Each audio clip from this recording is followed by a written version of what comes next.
Valorização dos servidores e transparência.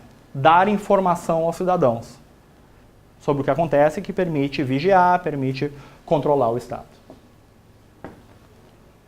Aí a gente pega lá o ministro Bresser Pereira, ex-ministro, né, Bresser Pereira, professor Bresser Pereira. E aqui, quando ele fala da nova gestão pública, ele fala em conceitos gerais, mas um pouquinho aplicado no Brasil. E vocês vão ver que isso aqui é meio que uma repetição do que eu já falei. Tá? Tem pouca coisa nova aqui. Vamos lá. Descentralização de poder, descentralização administrativa é característica? Aí eu pergunto para vocês, se falar assim, na nova gestão pública tem como característica centralizar as decisões no governo federal. É isso? Não, na verdade o que ela faz é descentralizar, e aí pode ser no sentido do direito administrativo, né, para administração indireta, ou pode ser no sentido da administração, que é descentralizar o poder para outras esferas, outros níveis, estados, municípios, etc. Tá? Redução de níveis hierárquicos, o famoso downsizing, enxugamento. Flexibilidade nas estruturas. Confiança limitada. Então, em vez de desconfiança total da burocracia, uma confiança, só que limitada. Não é também assim de deixar de qualquer jeito. Definição dos objetivos e de indicadores de desempenho para serem alcançados. Controle por resultados. Por meio dos contratos de gestão. A gente vai falar daqui a pouco sobre a lei que criou os contratos de gestão, tá? Quando a gente fala do modelo brasileiro. O que é o contrato de gestão? É um contrato, geralmente, assinado entre o Ministério ou entre a entidade pública e um contratado. E nesse contrato, na verdade, o que diz? O Estado vai dar dinheiro, esse contratado ele vai cumprir um serviço de interesse social. Não é? Aqui, contrato de gestão são as organizações sociais. Então, elas vão cumprir um serviço de interesse social. De qualquer jeito? Não, vai ter indicadores de desempenho, eles vão ter que cumprir certos objetivos. E eles serão auditados e serão depois cobrados por alcançar ou não esses objetivos. Hoje em dia, tem vários exemplos, mas um mais próximo da gente são os hospitais públicos. Boa parte dos hospitais públicos hoje funciona por contrato de gestão. Tem as mantenedoras, que tem um... Hã? Eu não sei. Não sei direito a estrutura lá. Mas hospitais como Santa Casa, aqui em Porto Alegre, vários hospitais públicos foram transformados e hoje tem, por meio de um contrato de gestão, alguém mantendo lá, recebendo dinheiro público e prestando contas pelo que faz. Certo? Controle por resultados, o chamado controle a posteriori, né? A gente já tinha usado essa expressão antes, né? Se falar em controle a priori, característica da burocracia. Controle a posteriori, modelo gerencial. Tá? E a administração voltada ao cidadão, em vez de olhar para o próprio umbigo. Por quê? Porque a burocracia acaba olhando só para o próprio umbigo, a autorreferência, a autorreferida que olha só para si. Beleza? Um monte de palavrinhas novas para muita gente aqui, que eu falei, não é problema de administração, às vezes é problema de vocabulário. Né? Aprender o vocabulário de administração, aprender o vocabulário de direito, um monte de palavrinhas novas, mas que é bom aprender porque daí a redação fica tribunita. A redação fica linda, né? Esses dias caiu numa prova, foi demais. Caiu numa prova, a redação era para falar sobre a reforma gerencial. Olha só. Prato cheio, dá água na boca, né? Começa falando ali aquele capítulo introdutório, né, da administração gerencial, daí no segundo capítulo explica a burocracia e seus defeitos. No terceiro explica o gerencialismo e como é que ele combateu isso, e no último conclui dizendo que está muito feliz que a vaga é tua, porque é o que vai acontecer. Tá? Então, tá aí. Não faz isso, tá? Não põe isso no quarto parágrafo, que daí vai ferrar, tá? Mas dá para concluir ali sobre a nova gestão pública, etc, etc, várias coisas. Lindo de se ver, assunto bem legal. Então, tá aqui. Primeira parte das questões. Vamos lá. Vocês perceberam como é que ele fez essa questão? Vem do mesmo capítulo do livro, né? Que fala de burocracia e gerencialismo. Vamos lá. Nova gestão pública, impessoalidade e racionalidade. Isso aqui é burocracia. Eficiência da administração por meio da redução de custos e melhorar a qualidade. Aqui. Poder racional legal. Acesso à propriedade privada para o gestor e seus servidores. O que é isso? Eles não são criativos. Eu falei, eles pegam as características dos outros modelos nas alternativas erradas. Tá? Então, letra B, nosso gabarito. Entre os parâmetros norteadores da nova administração pública, destacam-se a adoção de indicadores de desempenho, controle por resultados. Então, tudo certo. A nova administração pública caracteriza-se pela incorporação de técnicas oriundas da administração de empresas. Como, por exemplo, planejamento estratégico. Tudo certo. Questõezinhas atuais, mostrando como é que a banca cobra isso. Ah, mas Rafael, tu fez então isso aí só com essas questões atuais, tu deu a aula, né? Não, vamos ver antigamente como é que a banca cobrava isso. Eu falei que ela se repete, ela fica se repetindo, se repetindo, se repetindo. A primeira é aquela que tu lê, daí tu lê de novo. Não, não pode ser só isso. Não é? Tu até desconfia, tá muito bondosa. Não pode. Não é? Para atender o interesse público, a administração pública tem de alinhar suas ações e resultados às necessidades dos cidadãos. Tudo a ver com a nova gestão pública. Mediante a assunção, ou seja, assumir compromisso de fazer o melhor no cumprimento de sua missão. Então, frasezinha genérica aí, tudo certo. A nova administração pública é estruturada com orientação para resultados. Contrapõe-se a práticas anteriores. Burocracia, que mantinham seu foco na eficiência dos processos. Então, burocracia, foco em processos, nova administração pública, foco em resultados. Nas gestões que adotaram o modelo gerencial, as quais surgiram como uma fase de modernização do modelo burocrático. Modernização do modelo burocrático? Não, na verdade ele faz o quê? É um novo modelo. Aqui tu já... Oi? Mas vamos adiante.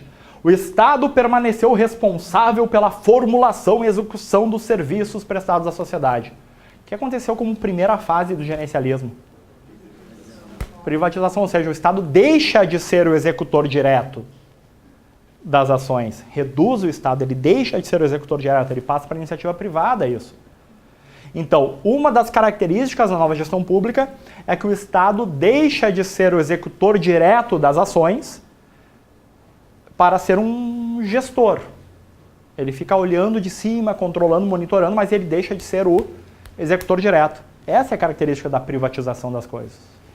Tá? Tu passa para o mercado privado fazer isso e você, Estado, fica lá só de olho, articulando, gerenciando.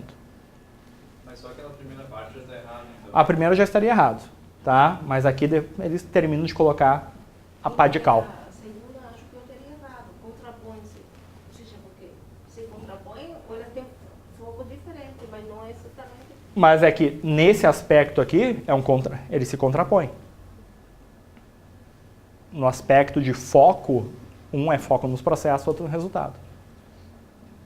Cuida com essas palavras, que ela não é o central. Vocês têm que cuidar com isso. O CESP ele é muito sutil às vezes. Tem que cuidar que às vezes vocês prestam atenção na palavra errada na questão. A palavra aqui central não é a ideia de contrapõe-se no sentido de opostos totais. Mas a ideia de é diferente. Certo? Enquanto vocês fazem essa, só vou avisar lá para não mandarem o cara embora. Avisa a portaria ali que eu pedi uma pizza, que vai chegar às 9. Tu avisa ele ali, por favor. Deixa eu aproveitar. Sutilezas da banca, tá? A questão mais antiga, ela não tem pegado mais nesse nível, assim, tá? Mas, vamos embora. Primeiro, gerencialismo é caracterizado por manobras administrativas, e aqui, cuidado, ele usa a expressão manobras no sentido de ferramentas administrativas, né? Como competição, tá? Aumentar a competição para melhorar o serviço, incentivo de mercado, medição de desempenho, produtividade e desregulamentação, maior liberdade para o mercado, o Estado deixa de ser tão interventor. Fechou? O modelo de Estado gerencial é importante para que se alcance a efetividade e eficiência da oferta de serviços. Independente da função social? Não, qual é o nome da terceira fase? Serviço orientado ao cidadão. Justamente o Public Service Orientation, o serviço orientado ao cidadão, foca na função social do Estado. Não é de qualquer jeito. Então, essa palavra aqui torna a questão errada. O gestor público que adota os pressupostos da administração gerencial foca o cidadão, não só como cliente, mas também como um contribuinte de impostos. Ele paga imposto, então tem que reduzir o gasto do Estado para que valha a pena esse imposto, para reduzir imposto, etc, etc. E a introdução dos valores do mundo privado na gestão pública, conhecido como nova gestão pública, está em sintonia com as mudanças ocorridas no mundo após a queda do Muro de Berlim. O muro ali caiu em 91, né? O muro caiu em 89?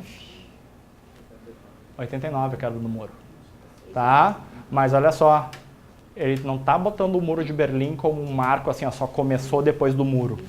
Ele está falando que está em sintonia com as coisas. Está conectada com o que tem acontecido no mundo na década de 90, desde então? Tá. Tá conectado? É isso que ele está falando. Portanto, tá? E agora, para finalizar, umas expressõezinhas que de vez em quando aparecem em prova, quando a banca fala em nova gestão pública, ou reforma gerencial, ou evolução do Estado brasileiro, de vez em quando aparecem umas palavrinhas mágicas, que eu coloquei em vermelho aqui. Então, vocabulário novo para vocês aí. Importante saber, porque às vezes está na questão só para estar, mas às vezes a banca pergunta a definição delas. Certo? Então está aqui a frase. Objetivo da nova gestão pública, modernizar o aparelho do Estado, tornando a administração pública mais eficiente, eficaz e efetiva, mais voltada para o cidadão, buscando maior governança, controle por resultados e accountability. Por quê? Porque assim, como dizia lá naquela questão de concurso, que foi copiada dessa frase aqui, do livro do professor Matias Pereira, o Estado ganha dinamismo e reduz seu papel de executor ou prestador direto de serviços, mantendo-se no papel de regulador, provedor e promotor. Eu privatizo, passo para o mercado a responsabilidade por fazer. Só que eu me mantenho como um provedor, regulador, eu que faço as leis, eu que faço as regras, eu que regulo o mercado. Certo? Isso reduz a máquina do Estado. Mas agora a gente vai falar sobre essas expressões aqui. A primeira que eu vou falar para vocês é a clássica diferença entre eficiente, eficaz e efetivo. Já fizeram questão disso? Quem já fez questão disso? Acertaram as questões disso? Depois da minha aula ou antes da minha aula? Qual é a ideia de eficiente, eficaz e efetivo? É o seguinte. Quando eu tenho um processo de trabalho qualquer, eficiência, eficácia e efetividade são formas de medir se eu estou fazendo bem o processo. Tá? São tipos de indicadores que eu uso para medir se eu estou fazendo bem o processo. Indicadores de eficiência, indicadores de eficácia e indicadores de efetividade. Certo? Tem mais do que isso? Tem. Dependendo do modelo, pode ter até 6 E's. Tá? Que é o modelo do GES Público, o falecido GES Pública, que o Temer assassinou ano passado. Mas, hoje em dia, geralmente o que mais cai em prova é eficiência e eficácia, e algumas provas cobram daí efetividade. Qual é a ideia? Para vocês nunca mais errarem. Pega um processo de trabalho qualquer. Eu mostrei para vocês esse desenho já, quando eu falei em teoria de sistemas. Um processo, ó, qualquer coisa que pega um insumo, faz o quê? Processa ele, não é? Para gerar um produto, um resultado. Então nós temos aqui o insumo, as entradas de um processo, o processamento em si e o resultado que ele gerou. Tranquilos quanto a isso? Quando a gente está medindo se esse processo é bom ou ruim, nós podemos medir a sua eficiência, a sua eficácia ou sua efetividade. E pode medir os três também. Tá? Lembre da ordem. Eficiência, eficácia e efetividade. É bom lembrar dessa ordem, porque é a ordem que acontece no processo. O que é eficiência? A eficiência é uma relação. Eficiência, o primeiro E, é uma relação entre os recursos que eu utilizei, então, insumo ou recurso. Geralmente a banca vai colocar a palavra recurso na prova. Eficiência é uma relação entre os insumos que eu utilizei e o resultado que eu atingi. Então, ser eficiente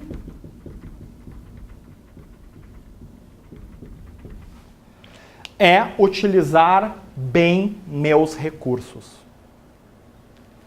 Por exemplo, para fazer esse processo aqui, eu preciso de R$1 milhão. Se eu gastar 1 milhão, estou sendo eficiente. Se eu gastar 1 milhão e 1, ineficiente. 900 mil, eficiente. Então, quanto menos recurso eu utilizar, mais eficiente eu sou. Beleza? Eu preciso de 5 pessoas para fazer esse processo. Se eu tiver que usar 6, ineficiente. Preciso de 5 dias para concluir. Se eu usei 5 dias, eficiente. 6 dias, ineficiente. Então, a eficiência está no uso correto dos recursos. Tá? Essa definição está nos principais livros e principalmente quando se fala em CESP, definição do Tribunal de Contas da União. Certo? Eles usam lá o manual de auditoria do TCU para suas questões quando eles falam de eficiência, eficácia e efetividade. Tá? Então, eficiência no uso de recursos, qualquer tipo de recurso. Pois bem, eficácia é o segundo E. A eficácia está no alcance dos resultados. Eficácia é uma relação entre o resultado que eu queria atingir e aquilo que eu realmente atingi. Digamos que esse processo aqui é para fazer automóveis. Eu esperava produzir 5 automóveis. Se eu produzir 5 automóveis, eu fui eficaz. Então, aqui está a eficácia. Se eu produzir 4 automóveis, ineficaz. Produzir 6 automóveis, mais eficaz ainda. Tá? Então, a eficácia está no alcance dos resultados. Ou, como a banca pode dizer, no atingimento de objetivos, no atingimento de metas. Quando falar em alcançar resultado, alcançar objetivo, alcançar meta, é eficácia. Fechou? Beleza. Mas faltou um E. Efetividade. Mas acabou o processo. Vamos pensar, homenagem, vai começar a Copa do Mundo da Rússia. Vamos lembrar da Copa do Mundo no Brasil. A Copa do Mundo do Brasil foi eficiente? Para ser eficiente, ela teria que gastar bem os recursos. Vamos ver. Nós gastamos os recursos planejados? Nós gastamos muito mais. Cumprimos o prazo planejado? Não cumprimos. Então, gastamos muito recurso, cumprimos. Por sinal, está começando a Copa da Rússia e aqui em Porto Alegre as obras da Copa do Brasil ainda não acabaram. Né? E nem tem previsão de acabar. Então, a Copa no Brasil foi eficiente? Não. Pergunta 2. A Copa no Brasil foi eficaz?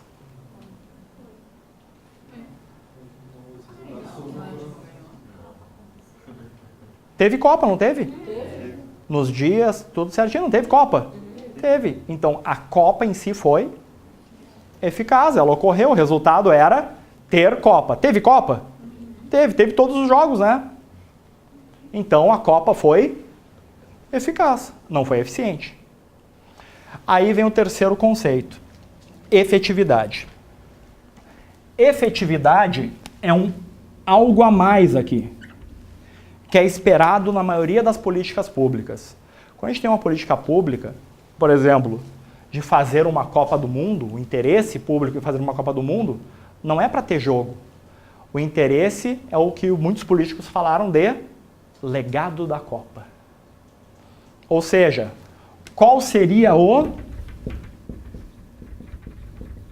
impacto social gerado pela Copa, o legado da Copa? Ia melhorar a circulação nas cidades, as vias iam melhorar, ia ter metrô em Salvador, finalmente. Pessoal de Salvador, desculpa, eu sei que o metrô lá tem 50 anos já e não sai, né? Então ia ter metrô em Salvador, ia ter metrô até em Porto Alegre. O prefeito atual jogou fora e devolveu a verba, inclusive, tá? Ia ter metrô em Porto Alegre, a gente tem um metrozinho aqui que não serve para nada, tá? Mas ia ter metrô em Porto Alegre, ia ter várias formas de acessibilidade que foram abandonadas. Fez-se a Copa em nome do legado da Copa, em nome do impacto que a Copa ia gerar. A efetividade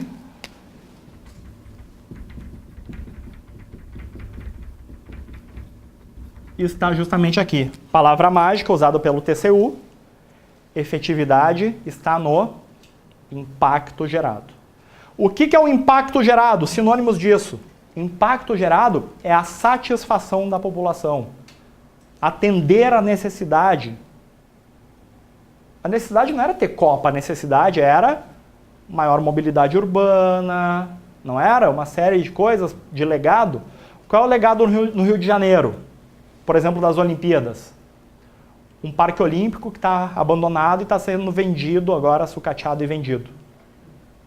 Não é? Qual é o legado disso para a cidade? Teve efetividade os Jogos Olímpicos no Rio? Não.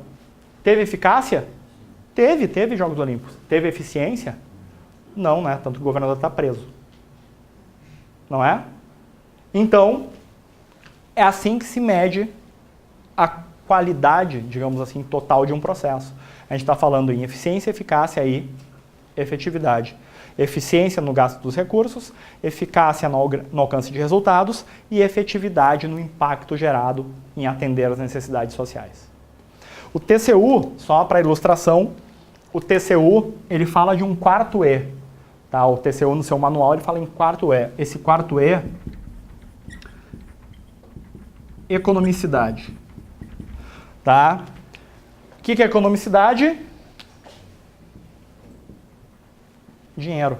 Mas, Rafael, dinheiro não está dentro de eficiência? Tá? Dinheiro é um recurso, né? Está dentro de eficiência? Tá. Então, por que o TCU separa ele? Qual é o principal controle que o TCU faz? TCU é... Qual é o nome do TCU mesmo? Tribunal de? Contas. Pronto. Por causa do foco dele. Então, eles separam... Não é que eles tirem a finança de dentro da eficiência. A finança está ali. Mas eles tiram ela no sentido de dar destaque para ela, fazem uma análise só dela separado pela natureza do Tribunal de Contas. Tá? Então, por isso que o Tribunal de Contas trabalha com 4 principais tipos de indicadores, 4 E's. Eficiência, eficácia, efetividade e economicidade.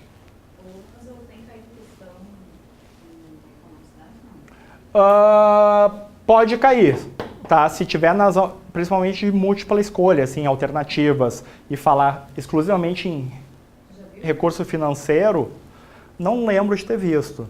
Mas se tu for, por exemplo, quando o TCU faz suas provas, alguma prova de auditor de alguma coisa, uma prova do analista a nível superior específico, eles têm pegado pesado nessa parte aqui, daí é provável de cair, porque já caiu o manual de auditoria do TCU. Então, eu tenho certeza que a questão existe, está lá no banco de dados.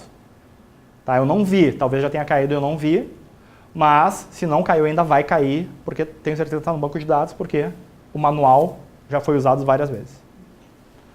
Tá? Então, os 4 E's do TCU são esses: eficiência, eficácia, efetividade e economicidade. Fechou? Pois bem, então, primeiro é isso. Mas agora, para finalizar essa parte, as outras palavrinhas. A primeira importante no vocabulário é accountability. Accountability tem uma ideia de contabilidade, né? Contabilidade, mas quando acaba assim, no inglês, é uma capacidade de contabilidade, fica no capacidade de contabilidade. Não tem uma tradução perfeita, uma tradução correta. Alguns autores tentam traduzir como responsabilização. Tá? Pode alguns autores, mas a principal tradução, quando sendo traduzido com uma palavra só, é responsabilização. Tá? A responsabilização do agente público pelo que ele fez, pelos resultados que ele alcançou. Mas não é o mais correto. Geralmente a palavra accountability ela vem associada a um conceito maior, que é, conceito bonito, o dever ético de prestar contas e se responsabilizar pelos resultados. Ok? Então, accountability pode ser traduzida como responsabilização ou como prestação de contas. Tá? Mas, na verdade, é o somatório dos dois. É a prestação de contas e a responsabilização pelos resultados.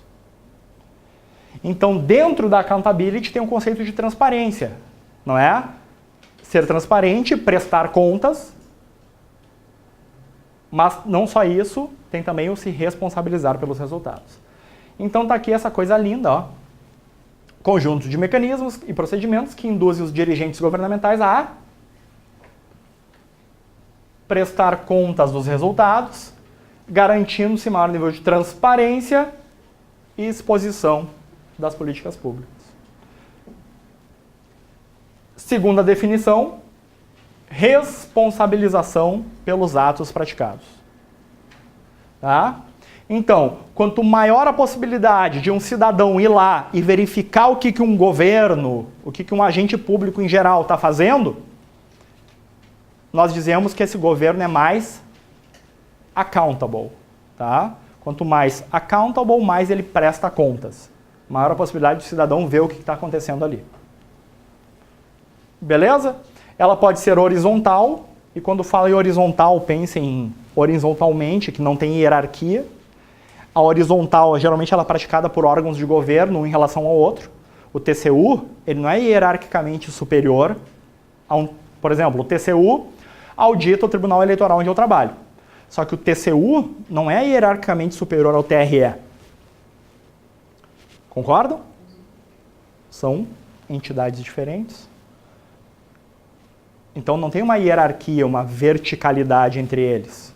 Então essa é chamada accountability horizontal, geralmente praticada entre órgãos de governo sem hierarquia entre eles. Típico dos tribunais de contas. E a vertical? A vertical aí rola uma hierarquia. E a hierarquia, quem está no topo da hierarquia estatal é o cidadão. E aí, a vertical pode ser societal ou eleitoral. Eleitoral é bem fácil. Vai acontecer esse ano. O cidadão, por meio do voto, vai decidir se ele está satisfeito com as contas prestadas pelo governo ou não. Se ele vai eleger um aliado do Temer ou se ele vai eleger outro partido, alguma coisa assim. E societal. Societal é quando tem órgãos representativos da sociedade que fazem esse controle social, que fazem esse controle. Por exemplo, OAB. A OAB não está sempre metida em um monte de coisa? A OAB pediu providências, a OAB pediu informações. É um controle societal, um órgão representativo da sociedade indo lá. Conselhos municipais. Quando tem um conselho de alguma coisa, o conselho municipal pediu informações para o prefeito sobre alguma coisa. É típica accountability societal, por algum órgão representativo da sociedade. Certo? Então, o primeiro conceito, accountability, prestação de contas e responsabilização. São as duas expressões mágicas que tem que estar no resumo de vocês. Accountability, prestação de contas e responsabilização. Próxima expressão mágica, governabilidade. E a banca, e aí vale para as bancas em geral, gostam de perguntar a diferença entre governabilidade e governança. Barbada. Governabilidade é poder político. Governança é capacidade de gestão. Lembrem desse foco que fica fácil analisar as questões. Governabilidade é o poder político, tá? Exercício do poder de legitimidade do Estado e do seu governo com a sociedade.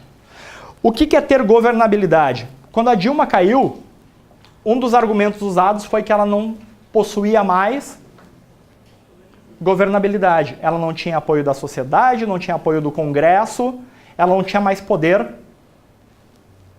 político para governar. Então, lhe faltava governabilidade. Não foi esse um dos argumentos que a gente viu ser usado? Ah, a Dilma não tem mais governabilidade, ela perdeu o apoio do Congresso, a sociedade. Não foi isso? Então, tá aí, governabilidade, tá? É a capacidade política para governar. Ou seja, como se dá as relações entre os poderes, sistemas partidários, apoio, falta de apoio, oposição, base aliada. Toda vez que falar de poder político é governabilidade, tá? E isso diferencia da governança, porque governança é capacidade de gestão, capacidade administrativa. Não é política, é administrativa. Não é de exercer poder, é de exercer gestão. Então, forma com que, olha só, os recursos são gerenciados para gerar desenvolvimento. Então, a governança, capacidade de governança de um governo, é a sua capacidade de administrar recursos para gerar desenvolvimento no país. Isso é governança. Mas, Rafael, de certa forma, a governança não depende também da governabilidade, de apoio? Sim, elas estão ligadas e alguns conceitos são semelhantes. Mas o que a banca geralmente cobra é justamente a parte que se diferencia entre os dois. Tá? Então tá aqui, ó, capacidade financeira, administrativa, que um determinado governo tem para formular e implementar políticas públicas. Quem usa essa expressão são dois autores que a banca ama, que é o ex-ministro Bresser Pereira e o cara que não é parente dele, mas o nome é Matias Pereira, tá? Que tem um livro chamado Manual de Administração Pública. Tá? Então, o Matias Pereira e o Bresser Pereira, eles usam expressões parecidas aqui. Capacidade de formular e implementar políticas públicas é uma capacidade de gestão. Portanto, é governança. Beleza? Mas também tem um conceito de governança pública, porque existe governança corporativa e pública. Eu não vou entrar muito no mérito que não está no edital de vocês expresso. Geralmente só cai isso quando está expresso no edital. Governança corporativa. Ou governança pública. Aí tu tem que... Mas, basicamente, é isso aqui. Quando a gente fala em governança pública, capacidade administrativa do poder público. Baseado em participação dos cidadãos. Tem que ouvir e deixar os cidadãos participarem. Lembra a terceira fase da nova gestão pública? Envolve participação. Transparência, fundamental. E qual é a outra característica? Foco nos resultados. Matou a charada. Certo? Então, participação do cidadão. Lembrando que o Estado é complexo, é um campo de conflitos, diferentes interesses, então tem que deixar os cidadãos participarem para saber quais são esses interesses. Transparência, para que o cidadão saiba o que está acontecendo. E foco nos resultados, indicadores de desempenho para medir resultados. Fechou? Então, essa é a ideia de governança pública. E agora, para finalizar essa parte, brinquemos de questões. Desenvolvimento, a palavra mais ampla aqui, né? Palavra mais ampla. Desenvolvimento. Como é que a banca fez essa questão? Ela abriu o livro, copiou a frase e botou a última palavra da frase nas alternativas e inventou as outras. Às vezes ela inventa palavras nada a ver, tá? Às vezes ela coloca aqui palavras que estão associadas, mas que não é o principal, o maior. Ou seja, todos esses conceitos aqui, eles são mais restritivos. Tu tem que procurar o conceito mais amplo. Que inclusive... Isso, exatamente. Então tu tem que procurar o conceito mais amplo e que inclusive depende deles. Né? Porque quando a gente fala em governança, a gente fala em controle social, economicidade, transparência, accountability, para um objetivo maior, que é o desenvolvimento do país. Essa frase estava no slide, essa frase está na apostila de vocês, porque está no livro, obviamente, que eu uso. Tá? Então, quem já tinha sido meu aluno nos anos anteriores já tinha visto essa frase e pôde acertar essa questão. Tá? Porque não mudaram o autor. Eu vou falar eu acho que eu não vou conseguir falar hoje ainda, mas eu fiz um slidezinho com as 5 principais bibliografias que a banca usa quando se trata dessa matéria aqui de evolução do Estado, modelo gerencial e evolução do Estado brasileiro. Tá? Mas eu acho que só a aula que vem a gente vai chegar lá. Tranquilo? Então o objetivo maior é desenvolvimento.